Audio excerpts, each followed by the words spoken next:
But before we begin, we have a special sponsor. And guys, if you are single, there's only one thing that women want to hear more than your bank account and your height, and that's if you learn. And if you don't have a chavrusa right now, you can find a chavrusa using My Avrech. With My Avrech, they will simply match you up with a perfect avrech for you. You can study any topic you want, and of course, it's good for Shidduchim. Go to myavrech.co and get your avrech today. This episode is dedicated in honor of two friends of mine, Ori Greenstein and Dahlia Friedman, upon their engagement, Mazel Tov, because getting engaged is good for Shidduchim.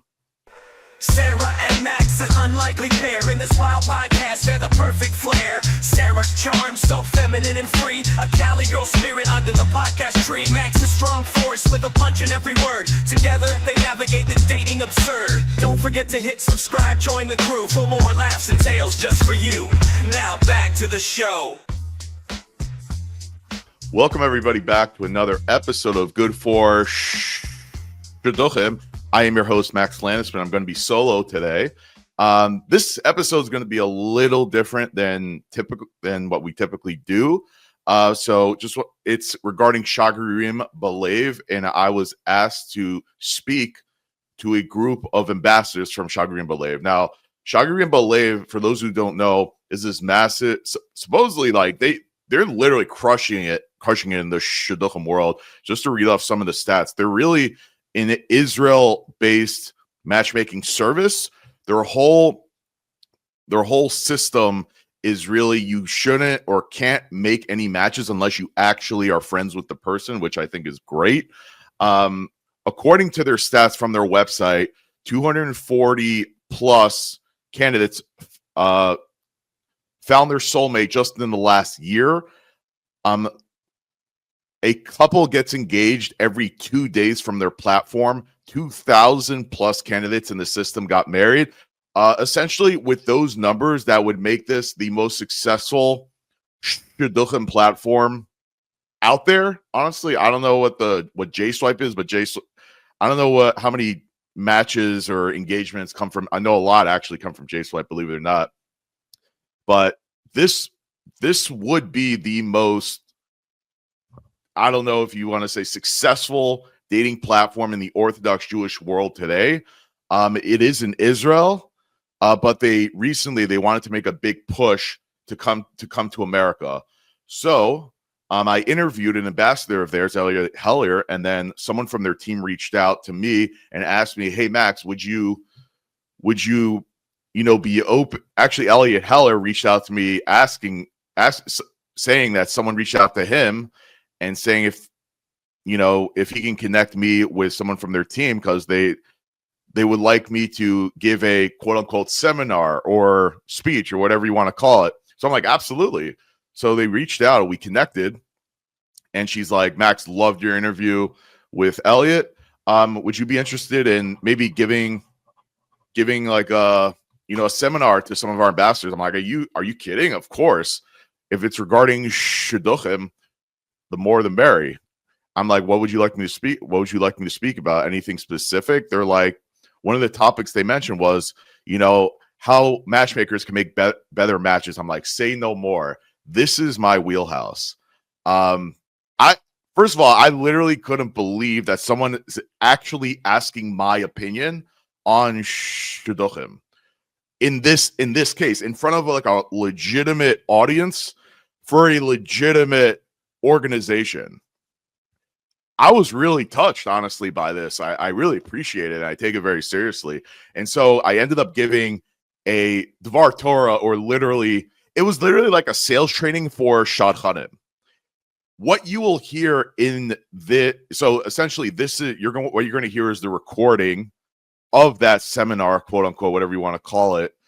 What you will hear in that, I guarantee you have never heard of ever before. I think you really would enjoy it. I think there's a lot to gain from it. Honestly, if you know of a matchmaker or someone who wants to get involved in Shidduchim, I highly recommend you send them this video, because you will gain a tremendous amount from what I spoke about there. I know I'm tooting my own horn, but without further ado, here you go.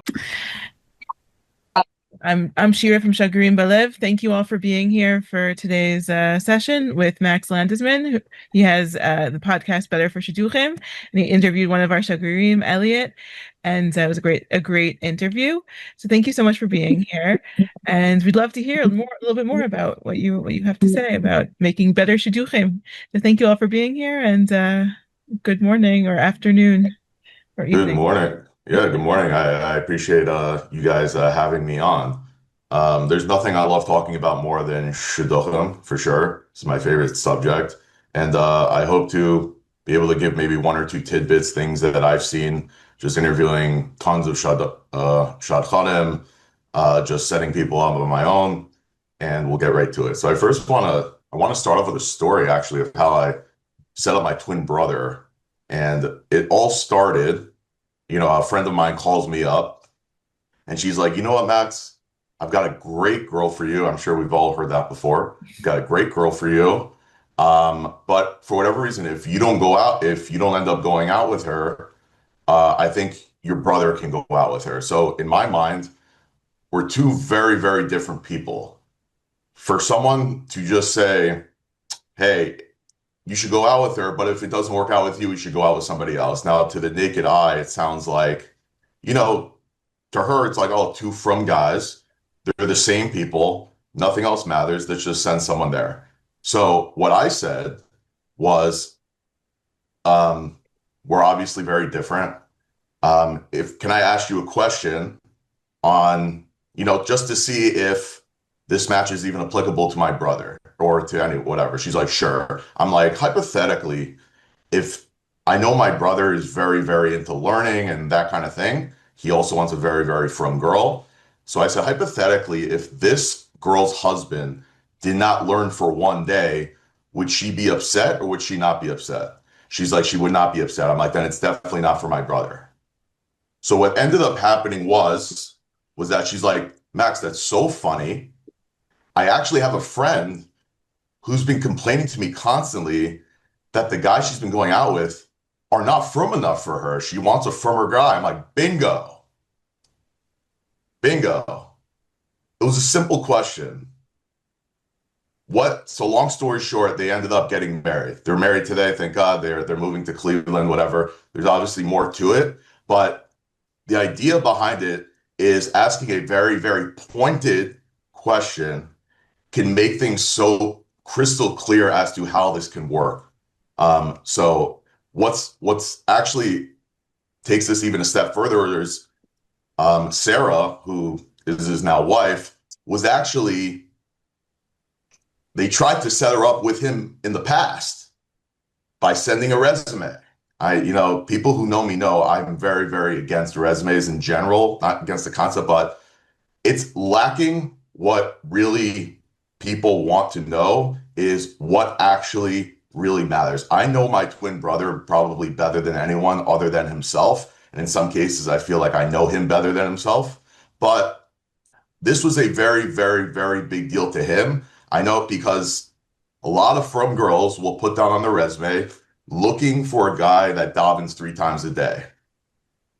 But I don't think they take the time to sit there and actually understand what that means. What that means is that when you're on vacation in somewhere in the middle of Nowheresville, this guy is now going to want to get up during dinner and go to shul, right? And a lot of women actually might not want that. So in this case, when they presented my brother with this particular match, he didn't even remember they sent him the match to begin with, because all they led with was, she's just another girl. Here's her resume.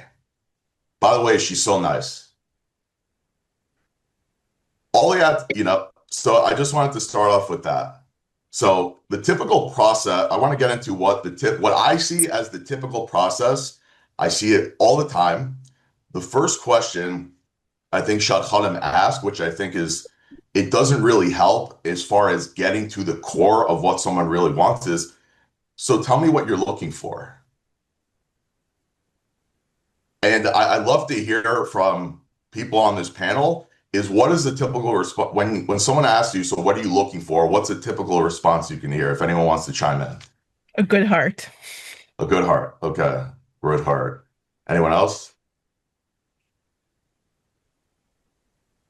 Not that I know you got something. A nice person who comes from a similar background that I do. Sense of humor.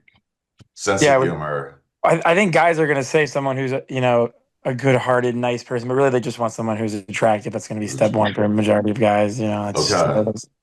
Okay, great. And typically they're going to go down the line and give you a lot of very generic information. I'm looking for someone who just understands me for who I am. It's all very nice, but what I think it's lacking is direction. Just like in the example I gave it's a very, very specific question. If the guy didn't learn for one day, would she be upset or not? Very pointed, very direct. It's either yes or no.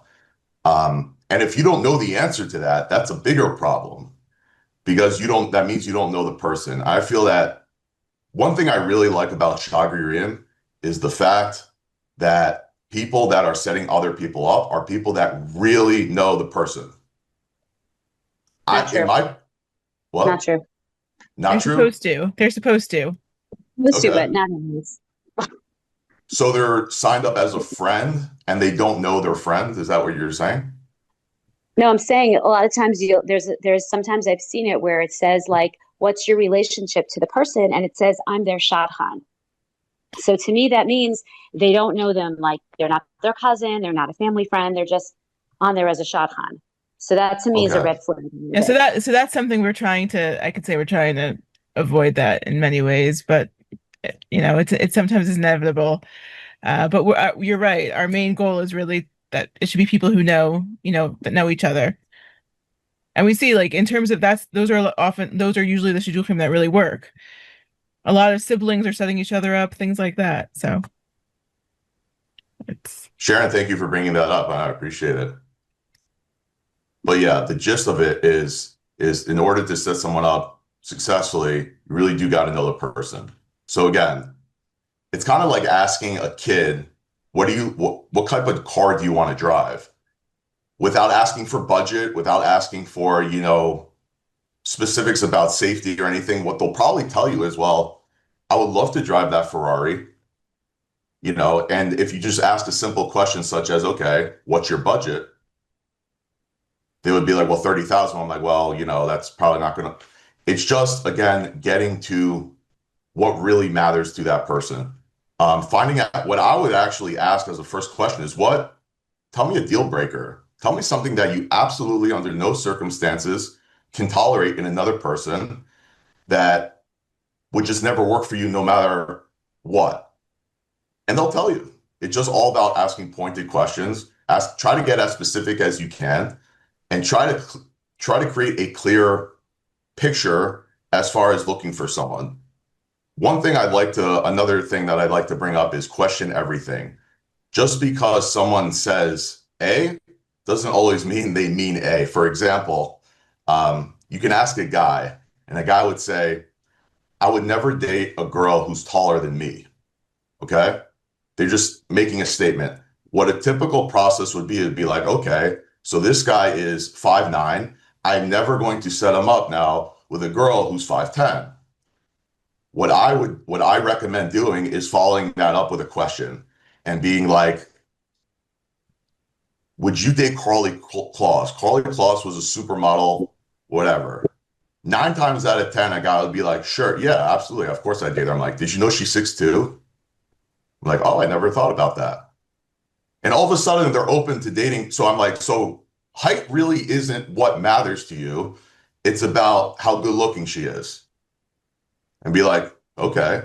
So now height actually doesn't matter. So it's just asking a very, very simple question and kind of pushing the lever on how much does this person really value what they're saying? I'm looking for someone who's tall, who's shorter than me. I'm looking for someone who's taller than me.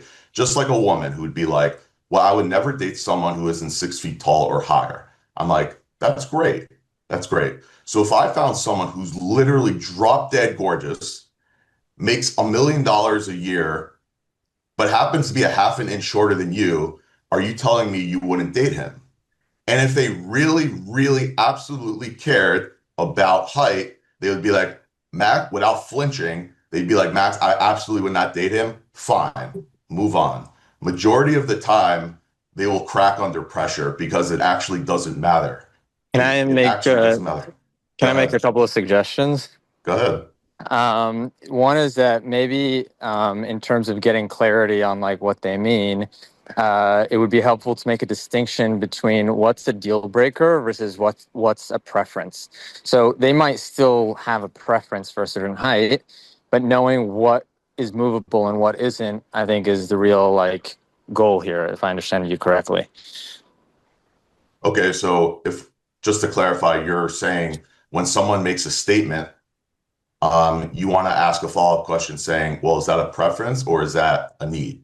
Is that what Well, you're saying? meaning you can ask many follow-up questions like you're suggesting, but I sort of feel like the there's going to be a big difference between, meaning like just because they might be able to date a taller supermodel doesn't mean that they don't care about height. It just means that it's not a deal breaker for them. Whereas if they said no, even if it's a supermodel, I won't, so then it classifies it as a deal breaker rather than just a preference. Well, yeah, I think we're saying the same thing. Yeah, because yeah. I was just trying to hone in your point a little bit to make sure I understood. And then one other thing is that I would suggest is that like when like navigating or like following up to get clarity with additional questions, like what I've seen is that it's very common for it to turn into like almost argumentative, like where the shotgun is like, no, why should you care about that? Why don't you, do you really care about this? Which doesn't, serve the relationship with the matchmaker. So I'd say like maybe like I'm a big believer in what you're saying in the sense of like investigating further, but at the same time, I feel like handling it in a way that's ally driven rather than like, challenge driven can make a big difference in terms of the relationship.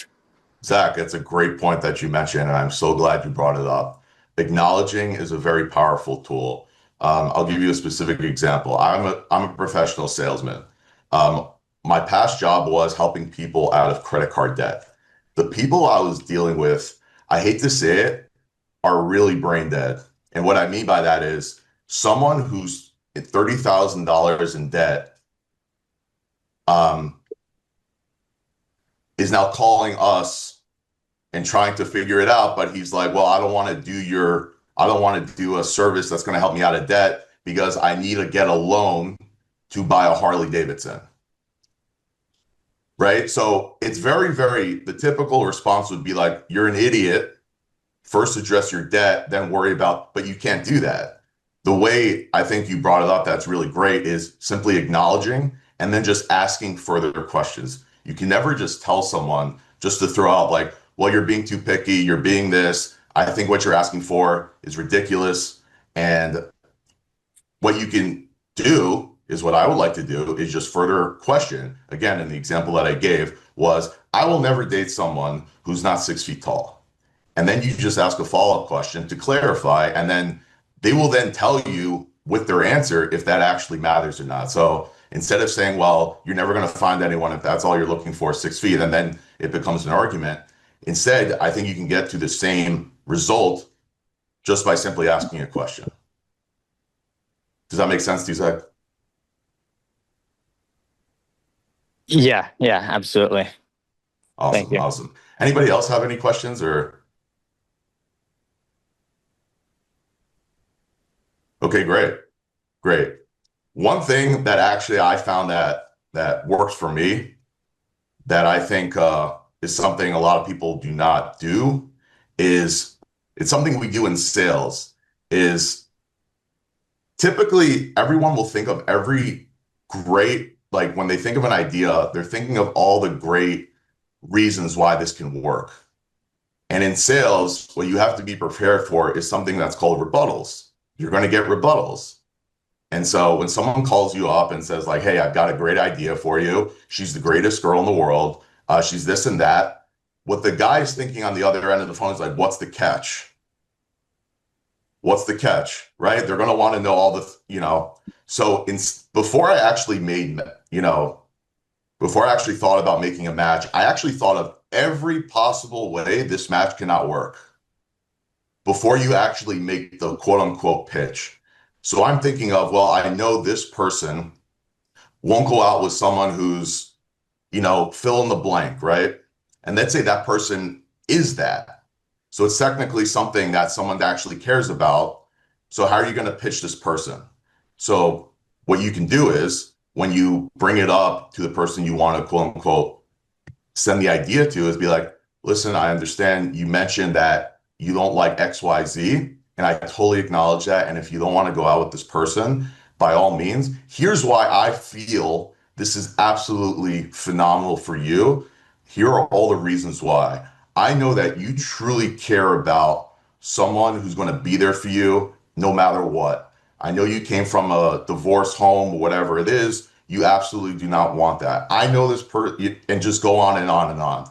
Essentially, when you know what actually triggers someone, what really matters to the person, you can act all of a sudden the little tidbits of I don't go out with someone who's 5'8" versus 5'9" and things kind of go out the window, and you're just focused on what really kind of sells. And when they have a rebuttal, they're like, well, he's this or that. Come prepared. Like, you know what? You're 100% right. Acknowledging is a very powerful tool. Instead of just being combative and saying like, well, I think you're ridiculous, I'll be like, certainly understand where you're coming from, and go on from there. Anyone have any questions on that at all?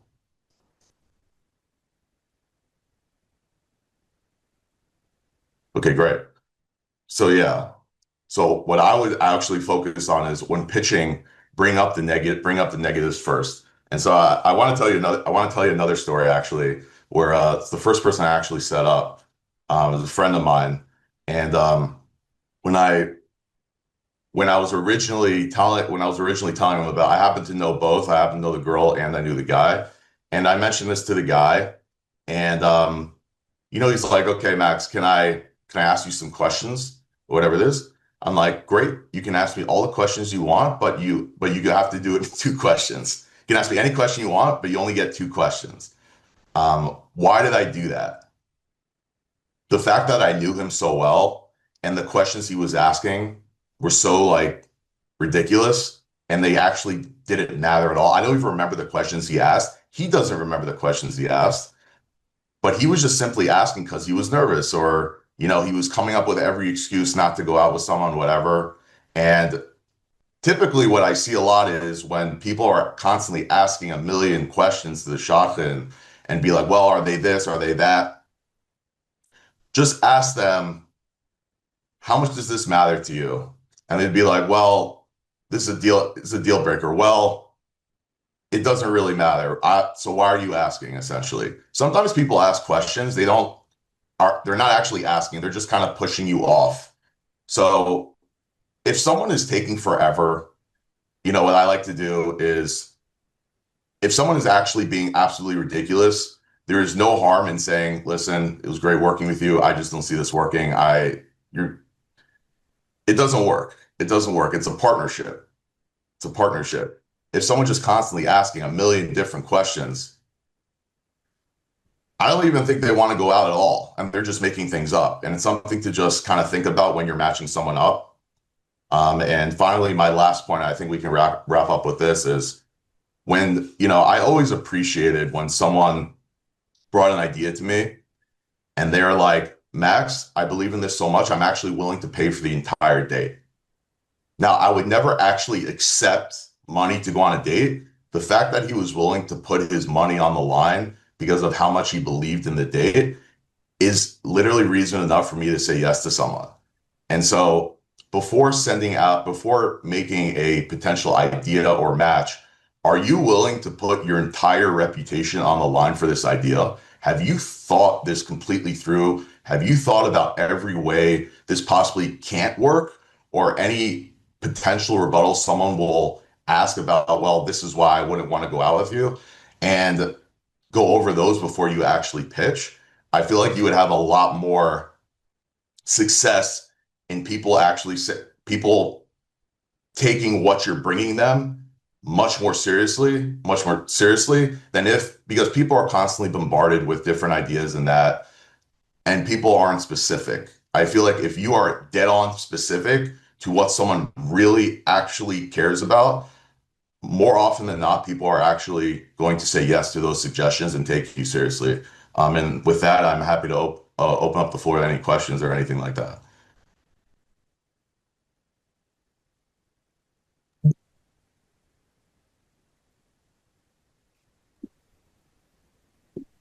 Natan, you have a question? Oh yeah, Max. So I think we've spoken before. I was actually on Max's podcast, the best podcast out there. Good for Shidduchim. Everyone should tune into all the episodes. But I think we had spoken about how you used to just say yes to like 99% of matches suggested to you, right? Yeah. Like if someone suggested, you would just say yes. So now when you're Because getting I trusted them. Yeah. Yeah. So now when you're getting a shidduch resume or someone thinks of an idea for you, what are like, I guess, the three things you're looking for in a resume or anything like that? So if someone just sends me a resume, someone actually sent me a resume. I'm like, what am I supposed to do with this? What would you like me to do with this? I know that could come off a little bit different, but I really don't like resumes because what I feel is happening is someone is just forwarding a resume. Second, I feel that someone is just forwarding a resume, I don't take them seriously at all. The people that I truly listen to are people that A, know me, or B, understand what I'm looking for, or even just taking the time to get to know me a little bit to understand what I'm looking for. And if you can do those two things, I'm willing to listen. If someone is just forwarding resumes, which happens all the time, I won't take it seriously. And does that address? Let's say they take 10, 20 minutes to get to know you, and then they're sending you a resume based on what, you had a 20-minute conversation with them, and then they're sending you resumes. Hopefully they're more on target. Yeah. But I think it depends how much you explain yourself and how well it's very hard to present yourself in a few minutes. Sometimes that's what I think, but yeah, no, exactly. Well, again, it's not about just sending the resume, but for example, someone would send me is like, Max, I've known you for the last, I met you at this event, et cetera, et cetera. I think this is what you're looking for. Here's why I feel it's a good match. And I actually do listen to that. I'm not actually reading the resume. There's nothing to read. Where they went to school doesn't matter to me. I don't care. Whatever. They want to send a picture, great. But honestly, to me, I value the relationship I have with this person. And I will tell them, listen, if they say, here's why I feel this is a match. And if for whatever reason, I'm usually willing to try it out. But for whatever reason, if something I see doesn't fit my specific criteria, let's say I happen to know someone who knows them and they told me X, I'll bring it up there. I'm like, this is a potential reason I wouldn't want to go out with them. Do you know them well enough that this is actually true? Something like that. There's nobody here. No. Please show you the video. Yes. How do you do it? I don't want to. Yeah. Does that make sense, Natan? Yeah, I got you. I mean, I think it's more just sending resumes back and forth, get to know the people. And then once you have an understanding of the person, obviously, I think the best matches are friends of friends. Like if I'm trying to set a friend up and I know the friend personally, I can hone in, I know exactly what they're looking for. And then they pretty much say yes to every single idea because I got to know them. Exactly. Yeah. Exactly. It's that simple. It's that simple. Anybody else have any other questions? Daniela, you wrote something I saw in the chat about it's not worth putting your life on the line for resumes, putting too much money. About people doing it for money. I think that at the end of the day, most people don't really, I mean, you could tell me I'm wrong, Max. I don't know if people really do it for money as much if they're trying to help their friends, but Could ask Matt about the WhatsApp chats these days. I don't know if he wants to speak about that. Right, so it's interesting to compare. I mean, some of us are in Israel as well, and so the WhatsApp chats in both countries are very different, I think, from what I've heard. Yeah. I think I'm not going to throw anyone specifically under the bus or anything, but I think it's a very valid point that you're making about, do you feel you're being essentially taken advantage of for money? And I do feel that a lot of people do feel that way about certain things. And I think that's all the more so how much more value you put into quote unquote your matchmaker, where, I'm of the personal belief that your matchmaker is kind of like your partner in a way, where you can be very, very open and honest with them about what you're looking for. Here's the reason why, et cetera, et cetera. But again, if it's not reciprocal in either way, if you feel that they're taking advantage of you, if you feel that they're just not listening to you at all, I know a lot of people feel, despair. How else am I going to meet someone if I don't deal with all these different people? I feel that it's much better to just work with one person you truly can trust and that actually listens to you versus working with 10 other people that don't have 2 seconds to talk to you. Do you think it's worth like doing it for friends and family instead of putting your life on the resume? I'm not a big fan of resumes, Bichlal. I hate resumes because every time I try to like put one on, like they always tell you where's this from, where's that from. Baruch Hashem, I'm in this system, which I'm really grateful for, but a lot of people aren't in this system, and like in a way, I feel like they could pair with someone that's like from this person and that person without not even knowing each other. Right. For example, let's say they ask for your resume. Because from my experience, they always give me someone who's defective or has something that I don't feel connected with. And not to mention they want money down. That's why I asked this question, because so many people can't afford this money. Not everyone can struggle and pay that much money for Shidduchim. I think it's actually really pathetic. That's why I asked the question on the chat. Yeah, man, I want to get into Junior, but I was at a panel with Shadchans last week at Nachal Novia. And I said, do you guys feel it's right for Shadchanim to charge monthly fees? And all of them said yes. When I view Shadchanim as, look, if you make a shidduch, you should get paid. Like, it's like a real estate agent. But they all said that Shadchanim should have a right to charge monthly fees in a WhatsApp group. Yeah, I'm obviously not the biggest on charging for a WhatsApp group. But what I will say is that there's a big disconnect between singles and Shadchanim in general. I think, when you look, because I've heard from both sides, and I'm obviously single myself, I get it. Shadchanim do this, let's say as Shadchanim are doing this as a quote unquote hobby. Singles are doing this because it's their life. And you have to understand that as a single person, have to understand that, right? So when we talk about charging, et cetera, or if it should be free or whatever, it's very, I know a lot of really good Shadchanim that don't get involved at all because they feel they just don't have the time to do a really good job. If they were paid like a full-time salary, they could do this for real. That's one idea. Fine. What I feel a lot of singles do is when you meet with a shadchan and they're helping you out, that's fine. But when someone is constantly bombarding a shadchan every 12 seconds of the day, shadchanim feel that, that's already over the top.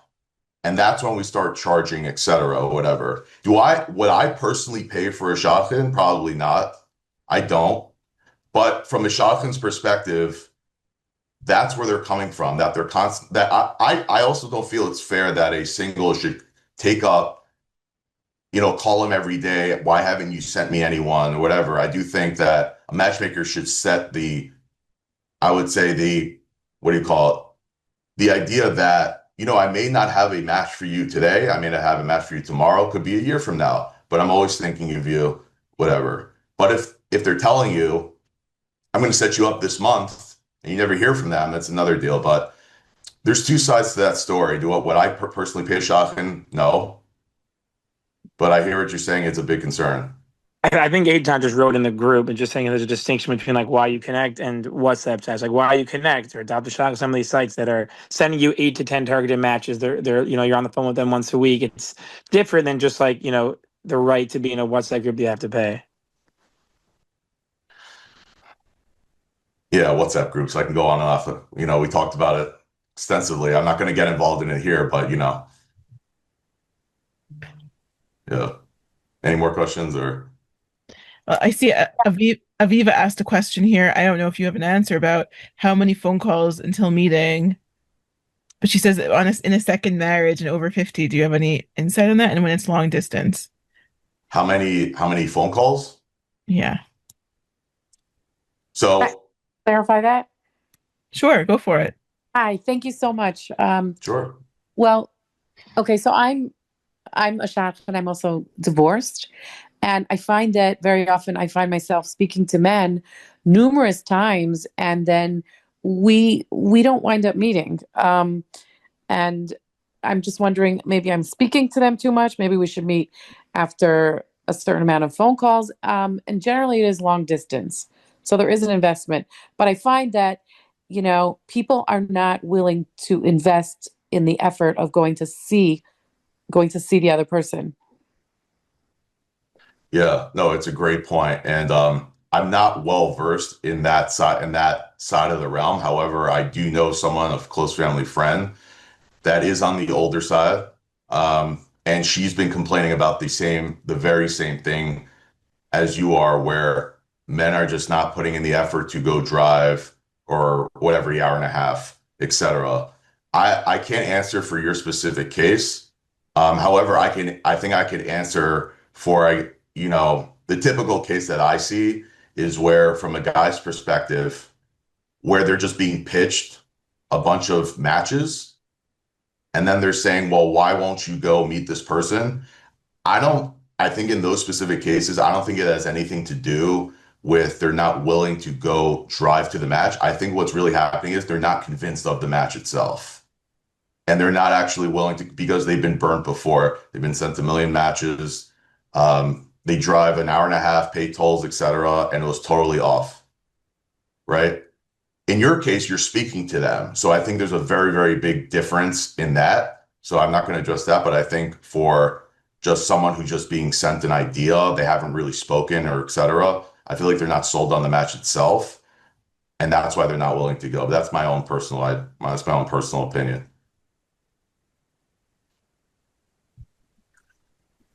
I see Aviva's writing in the chat also that they're not interested in marriage. They also live in a candy store of New York. They could have different candy every night.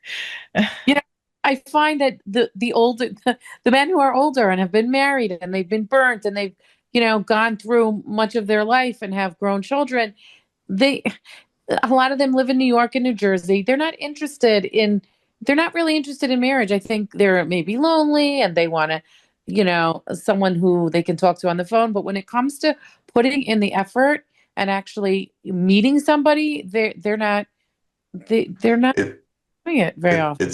It's very, very possible. Maybe it could be a future episode on the show. Maybe we can have you on as a guest and we can talk about it. It's very, very possible. It's a very good point. Yeah, I would love that. Thank you. It's a very good point. Sure. Any other questions?